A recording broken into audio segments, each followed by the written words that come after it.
கிழக்கு தொகுதி ஒத்தக்கடையிலே மிகுந்த எழுச்சியோடு அனைத்து இந்திய அண்ணா திராவிட முன்னேற்ற கழகம் 2026 ஆட்சிக்கு வரும்.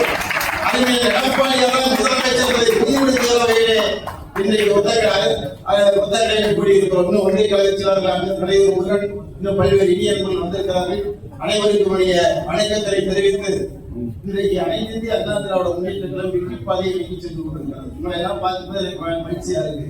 அண்ணன் வரும்போதே பார்த்தேன், அண்ணன் இந்தியா மன்ற அவைத்தலைவர் பழனி பண்ணேன், கொஞ்சம் சுமாரா இருப்பாரு, எழுச்சியோடு முன்னணியோடு இருக்கிறார்.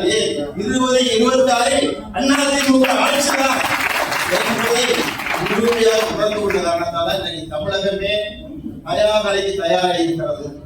இன்னைக்கு தமிழகத்தில் இந்த கதை பார்க்கக்கூடாது, என்ன வளமில்லை இந்த தமிழ்நாட்டில் சொல்லுவோம். இன்னைக்கு என்ன எதுக்குமே பஞ்சம் இல்லை. காலையில தொலைக்காட்சியை பார்த்துட்டு இருந்தேன். உடம்பு எடப்பாடியார் அவர்கள் தன்னுடைய கண்ணாடி தெரிவித்துக் கொண்டிருக்கிறார். என்ன தெரியும், மக்களுக்கு முதல்ல உயிர் பாதுகாப்பு வேணும். வயிறு நிறைய இல்ல, உள்ள நிறைய இல்ல, அதுக்கு முன்னாடி அந்த உயிர் பாதுகாப்பு இல்லாத நாடாக தமிழ்நாடு இருக்கு. எதுக்கு பஞ்சம் இல்லை தமிழ்நாட்டுல? நீங்க அழகா சொல்லியிருக்கிறாரு, அன்னைக்கு அமைதி வளம் வளர்ச்சி அதிமுக கொண்டு வருவது, புரட்சி தலைவர் அம்மா கொண்டு வந்தார்கள், தலைவர் கொண்டு வந்தார். எடப்பாடியார் 4 ஆண்டு எந்தவித தவறும் இல்லாமல் ஆட்சி செய்தார்கள். இன்றைக்கு அரசு பொறுப்பேற்ற பிறகு இங்கே இருக்கிற முத்துவேல் கருணாநிதி ஸ்டாலின் போட்டோ கொடுத்துக் கொண்டிருக்கிறாரே தவிர மக்கள் மீது கவனமே செலுத்தவில்லை. இன்னைக்கு எல்லாம் அட்டகத்தையோட இருக்கிறாங்க, எல்லாம் அருவாவோட இருக்காங்க. துப்பாக்கி கலாச்சாரம் வந்துருச்சு, பாலின தகராறுகள் வந்து விட்டது, பாலின தொல்லைகள் வந்து விட்டது, வன்முறை வந்து விட்டது. 56 வன்முறை, அதுக்கு யாரும் ஒரு கூட பண்றது இல்ல. என்ன ரெட்டை கொலையா பண்றாங்க. அது மேற்கு மண்டலத்துல பார்த்தா அந்த பகுதியில பார்த்தா எங்க பார்த்தாலும் தோட்டத்தில் விவசாயம் பண்றாங்க, ஊராக கிடைக்கிறாங்க. இன்னும் கண்டுபிடிக்க முடியல, எந்த கண்டுபிடிக்க முடியல. அங்க சின்னவெளியில ஜெயக்குமாரை கொலை செய்தவர்கள், காங்கிரஸ் கட்சி தலைவரை செய்தவர்கள் இன்னும் யாரும் கண்டுபிடிக்கல. அது ஆமிஷா கொலை பண்ணவங்க யாருக்கும் உறுதியா தெரியல. இந்த அரசு நிர்வாகத்தில் சீர்கட்டு போய் கிடைக்கிறது, நிர்வாகமே இல்லாத அரசாக இருக்கிறது. சொல்லப்போனால் மக்களுக்கு மட்டும் பாதுகாப்பு இல்லை, காவலருக்கு பாதுகாப்பு இல்லை, காவல் நிலையத்திற்கு பாதுகாப்பு இல்லை, போக போக தலைமைச் செயலகத்துக்கே பாதுகாப்பு இல்லாத சூழ்நிலைதான் தமிழகத்தில் இருக்கிறது. அதிமுக நல்லா தெரிஞ்சிருக்கிறோம், மக்கள் இப்ப புரிஞ்சு கொண்டிருக்கிறாங்க என்ன நடக்குது இந்த நாட்டுல, என்ன அரசு நடக்குது, இந்த அரசு நிர்வாகம் தலைமையாக நடக்கிறதா, எல்லாவற்றிலும் தவறு நடந்து கொண்டிருக்கிறது. எல்லாரும் சொல்லப்படாத விளையாட்டு கூட சொல்லிட்டு இருந்தேன். நிலைமை முற்றிலும் அவங்க சொன்னாங்க 200 சீட்டு சொன்னாங்க. அதிமுக 200 சீட்டு வரும். இந்த 34 சரி, இன்னைக்கு போற நிலைமையை பார்த்தா 234 அண்ணா கூட்டணி வெற்றி பெற வாய்ப்புதான் இன்னைக்கு உருவாகி கொண்டிருக்கிறது. அதற்கான சூழ்நிலை மக்கள் மத்தியிலே வந்து விட்டது. அதை பயன்படுத்த வேண்டியது யாருடைய கடமை? நம்முடைய கடமை. அதிமுக அமைப்பு சொன்ன மாதிரி ஏற்கனவே உங்களை எல்லாம் ஒவ்வொரு குழுவாக இங்க இருக்கிற அமைச்சர்களும் ஒன்றிய கழக செயலாளர்களும் பொறுப்பாளர்களும் ஏற்கனவே சந்தித்து அந்த பொறுப்பாளர்கள் 9 பேரை பாகத்துக்கு நினைச்சிருக்காங்க. இந்த பாதங்களும் எல்லாரும் பேசிட்டு இருக்கோமே, இது எங்க இருந்து வந்தது? அதுக்காக தெரியுமா? நினைச்சு பாருங்க, அன்னைக்கு அதிமுக புரட்சி தலைவி அம்மா பூத்து வாயா குழு போடுங்கிற ஒரு மிகப்பெரிய உன்னதமான திட்டத்தை அன்றைக்கே கொண்டு வந்து அதிமுக வெற்றிக்கு வழிவகுத்தார்கள். அதை பார்த்துதான் திமுக தயாராச்சு. அதை பார்த்துதான் நீங்க பல புதிய கட்சிகள் தயாராகிறாங்க. எல்லாம் பூத்து கமிட்டி பூத்து கமிட்டி நீங்க உழைச்சாதான் வெற்றி பெற முடியும். உங்களுடைய பணி உண்மையாக இருந்தால் தான் வெற்றி பெற முடியும். கடைசியாக நீங்க பெறுகிற வெற்றி மிகச்சிறப்பு அழைத்தான் எடப்பாடியார். நீங்க முதல்ல மக்களை சந்திக்கிறத பார்த்துக்கலாம். முதல்ல பாகத்தை உறுதிப்படுத்துங்கள், பாக பொறுப்பாளர்களை உறுதிப்படுத்துங்கள், செயலாளராக சிறப்பானவரை போடுங்கள். கடைசி நாளிலே ஒவ்வொரு வீடுகளாக போய் நோட்டீஸ் கொடுக்கிற போது அதை இனிமேல் மிகச் சிறப்பாக வீடு வராமல் போய் கொடுக்க வேண்டும். அதற்கான பொறுப்பு தான் அவைத்தலைவர், செயலாளர், பொருளாளர் என்ற பொறுப்புகளோடு பெண்களையும் 3 பேரை சேர்த்து சொல்லியிருக்கிறார்கள். இந்த பாகங்களுக்கு அடிப்படை தன்மை நீங்க தான். அதிமுக வெற்றி வரும்போது சந்தேகம் இல்லை, மக்கள் அவங்களாம் ஓட்டு போடுவாங்க. ஆனால் நம்ம பணியை நாம் சரியாக செய்தாக வேண்டும். மாவட்டத்தில் நான் பணி செய்யணும், ஒன்றியச்செயலர் பண்ணணும், அணிச்செயலர் பண்ணணும். அது மாதிரி இந்த பாகத்தில் இருக்கிற நண்பர்கள் 9 பேரும் மிகச்சிறப்பாக இன்றையிலிருந்து பணியை தொடங்கி ஆரம்பிச்சிட்டோம். எல்லா பக்கமும் ஆரம்பிச்சாச்சு. எங்கேயுமே தமிழ்நாட்டை நீங்க நினைச்சு பாருங்க, மதுரை புறநகர் கிழக்கு மாவட்டத்தில் 9 நாள்ல இங்க இருக்கிற 9000 பொறுப்பாளர்களை சந்திக்கிறோம். ஒன்றுல வரல, 3 தொகுதிகள் சேர்ந்து 9,000 பொறுப்பாளர்களை தவிர 2,500 பேர் நிர்வாகிகள் இருக்கிறாங்க.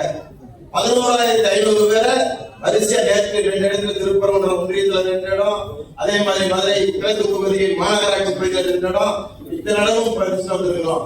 இதுல இருந்து இன்னைக்கு விளம்பரங்கிற விருப்பம் இல்லை. நாங்க இன்னொரு பணி செய்ய தான் விரும்புகிறோம்.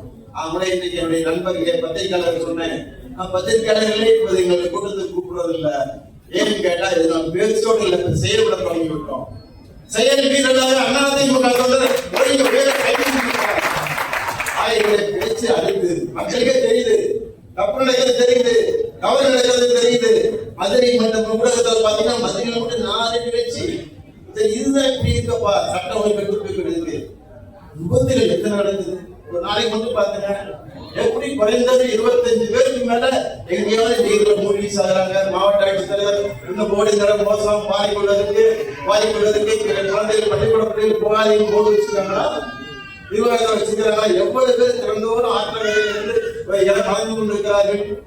இந்த சாலையில் 4 வழிச்சாலையில் எத்தனை விபத்துகள் இருக்கின்றன. அதற்கான பாதுகாப்பு நடந்து கொண்டிருக்கிறதா? விபத்துகள் எண்ணிக்கை கூடியிருக்கிறது. அது இந்த அரசியல் தான். திமுக அரசு அதிமுக அரசு விபத்து நடந்துள்ள பாதுகாப்பாக இருந்தது. இத்தனையும் மோசமான இந்த ஆட்சியை வீழ்த்தி காட்ட வேண்டிய கடமை நம்முடைய கடமை. ஆகவே அருமை பாக பொறுப்பாளர்கள் இப்போ 9 பேரா முத்துகிருஷ்ணன் பட்டியும் இங்க இருக்கிற பொறுப்பாளருக்கு அனுமதி கட்டுறாங்க. 9 பேர் தயாரா இருக்கீங்களா? உங்களை என்ன அடையாளம் பார்த்தாச்சு ஏற்கனவே. ஆனால் மீண்டும் மாவட்டத்தில் அடிப்படையே நான் சட்டமன்ற இதுல இருந்த நிகழ்ச்சிருந்தாங்க உங்களெல்லாம் சேர்ந்து புகைப்படம் எடுக்க வாய்ப்பு கிடைக்காம பொதுச் செயலாளர், மாவட்ட செயலாளர், ஒன்றிய செயலாளர், பொறுப்பாளர்களோடு இணைந்து அந்த 9 குழு போட்டாக எடுத்து அதை முறையாக பயன்படுத்துங்கள். அந்த குழு எப்படி செயல்படுவது பாருங்கள் என்ற பரிசோதனை எங்களுக்கு கொடுத்திருக்கிறார்கள். ஆகவே அருமை பெரியவர்கள் நண்பர்கள் நீண்ட நேரம் பேச விரும்பவில்லை. ஏன்னா இந்த திமுக ஆட்சி வீழ்ந்து கொண்டிருக்கிற நேரம், இந்த நேரத்தை பார்த்தீங்கன்னா நல்ல திட்டம் மட்டும் பாருங்க. அம்மா கொண்டு வந்த திட்டம் எதுவுமே நிறைவேற்ற முடியவில்லை. அங்கத்தை தாண்டி அறிஞர் எடப்பாடி ஆட்சி கொடுத்து என்ன சொன்னாரு? புரட்சி தலைவி அம்மா வந்த திட்டம் 1/2 பவுன் 50,000 வித்தாலும் சரி, 1 லட்சத்துக்கு வித்தாலும் சரி, கண்டிப்பாக அத்தனை பேருக்கு இலவசமாக விலையற்ற வகையில் கொடுப்பதற்கு அந்த திட்டத்தை எடப்பாடி அறிவித்தார். இன்னைக்கு திமுக திட்டத்தையே மூடிட்டாங்க. ஸ்கூட்டர் வழங்குற திட்டத்தையே மூடிட்டாங்க. அம்மா கல்விக்கு முதல் கல்விக்கும் அப்படியே மொத்தமா மூடிட்டாங்க. அது வந்து அம்மா கல்வி அங்க எல்லா இடத்துலயும் குழந்தைங்களுக்கு இல்லை. எவ்வளவு சிறப்பா இருந்துச்சு. தாய்மார்களுக்கு வயிற்று வலிக்கு மருந்து வாங்கினாங்க. சுகர் எவ்வளவு, சால்ட் எவ்வளவு எல்லாம் செக் பண்ணாங்க. இப்ப திமுக ஆட்சி நடக்குதா? வீடு தேடி மருத்துவம்ன்றாங்க. எந்த வீட்லயாவது எங்கேயாவது எந்த டாக்டராவது நர்ஸாவது வந்து கேட்டுருக்காங்களா? இது வரைக்கும் புள்ளி வரதை, தவறான புள்ளி வரதை திமுக சுட்டுக் கொண்டிருக்கிறது. வீடு தொழி மருத்துவம் என்பது போற்று போன திட்டமாக இருக்கிறது. அதே மாதிரி ஆசிரியர் கல்வித்துறையுமே அப்படித்தான் இருக்கு. கல்வித்துறை மிக மோசமான சூழலில் உருவாகி இருக்கிறது. எல்லா வகையிலும் தோல்வியடைந்திருக்கிறது. திமுக அரசு வீட்டுக்கு அனுப்புவதற்கு உங்களுடைய பணி முக்கியம். ஒன்றிய செயலாளருடைய ஒன்றிய நிர்வாகிகளுடைய ஒப்புதலுக்காக நீங்க அத்தனை பேரும் நல்லபடி ஆக்க வேண்டும். சிறப்பாக பணியாற்றி அவர்கள் எடப்பாடி போய்வது மட்டுமல்ல, அதிமுக ஆட்சி வந்துச்சுன்னா விரைவாக சிறப்பாக திட்டங்களை கொடுத்தா போதும். அது ஒண்ணுமே வேண்டியதில்லை. நீங்க கம்யூனிஸ்ட் கட்சி கொரோனா தொடங்கிட்டாங்க. பட்டா கொடுக்க முடியாத அரசு எதுக்கு? அந்த விடுதலை சேர்த்து உள்ளிருந்து போராட்டம் நடத்துகிறாங்க. அந்த கட்சியில திமுக கூட்டணி என்பது பலவீனமான கூட்டணி. அது வருது வரலாறு பிரச்சனை இல்லை, மிக பலவீனமாக போயிட்டு இருக்கு. இந்த சூழ்நிலையில அதிமுக வெற்றியை தெரிவித்தீர்கள். அருமையாக உடையுங்கள், பொறுமையாக இருந்து ஒவ்வொரு பாகமாக வந்து ஏற்கனவே இந்த ஒன்றியத்தில் 44 பாகங்கள் இருக்கின்றன.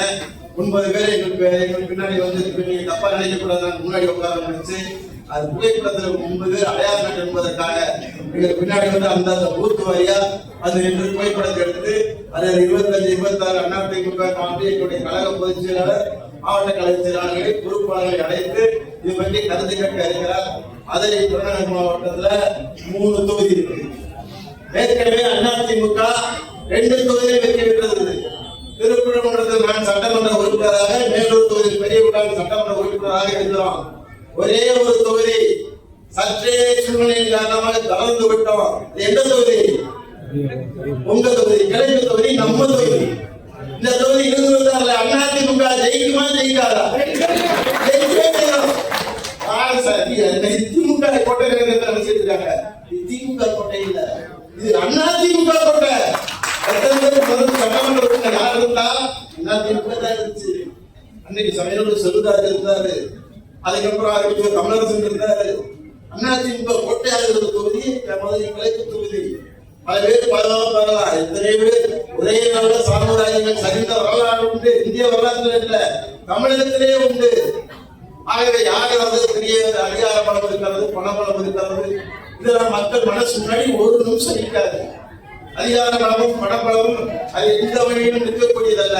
ஆகவே கிழக்கு தொகுதியில நான் உண்மையை மட்டும் சொல்லணும்னா, ஒரு 10 நாளைக்கு முன்னாடி அப்பா கிழக்கு தொகுதியில யாராவது நம்மளோட வேட்பாளரை தயார் பண்ணணும்பா, நல்ல வேட்பாளர் பண்ண அப்ப என்ன எப்படி செலவாகுமே சொன்னாரு. இப்போ ஒரு வாரமா பார்த்தா இந்த மதுரை கிழக்கு தொகுதிக்கு அதிமுக வேட்பாளர் போட்டி தயாராயிட்டாங்க. அதிமுக தயாராகி விட்டது. ஆகவே அப்படிப்பட்ட தயார் நிலையில் பிள்ளைகளால் சந்திக்கிற வாய்ப்பு கிடைத்திருக்கிறது. அறிஞர் எடப்பாடியாருடைய வாழ்த்துக்களை, என்னுடைய நன்றியை தெரிவித்துக் கொள்கிறேன். குன்றைய காலத்துக்கு நிர்வாகிகள் புதிதாக பொறுப்பேற்றிருக்கிறார்கள். மிகச் சிறப்பாக சேலத்தை தொடங்கி இருக்கிறார்கள். அவர்கள் தொடர்ந்து நற்செயல் ஆற்றுங்கள், நற்பணி ஆற்றுங்கள். வெற்றி நம்முடையது, அதிமுகவுடையது. 26, 2026 அருமையான முதலமைச்சராக எடப்பாடியாரை நீங்கள் கொண்டு வருகிறேன், நாம் கொண்டு வருவோம், வெற்றி பெறுவோம். புரட்சி தலைவர் எம்ஜிஆர் ஆட்சி தமிழகத்திலே தொடர்பு சொல்லி நன்றி கூறி விடைபெறுகிறேன். நன்றி.